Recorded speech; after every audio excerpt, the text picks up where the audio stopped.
आज झारसुगुड़ा जिलापाल कार्यालय झारसुगुड़ार आज समस्या को नहीं एक गुरुत्वपूर्ण बैठक अनुष्ठित होता। यह बैठक में माननीय विधायक टंकधर त्रिपाठी जिलापाल एसपी एवं अन्य प्रशासनिक अधिकारी सहित आलोचना करते। बैठक में झारसुगुड़ा अंचल में बढ़ुवा इलिगाल आश डंपिंग और यार प्रभाव को नहीं गभीर चर्चा होता।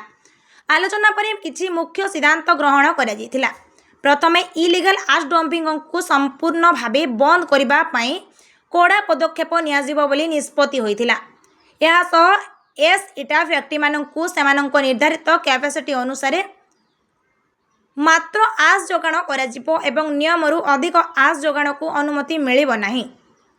यह व्यतीत जो कंपनी नियम उल्लंघन करी काम करिबे सेमानंकु ब्लैकलिस्ट रे रखा जिबो बोली सचेतन करा जिथिला। समस्त परिवहन गाड़ी पई वे बिल अनिर्वाय करा जिबाकु मध्य बैठक रे निष्पत्ति होइथिला, जहाँ माध्यम आश परिवहन उपरे सठिक नजर रखा जाई परिबो।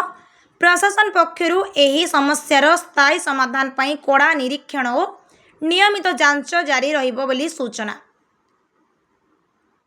झारसुगुड़ारू घनश्याम पढ़ियारी रिपोर्ट, ओडिया भास्कर।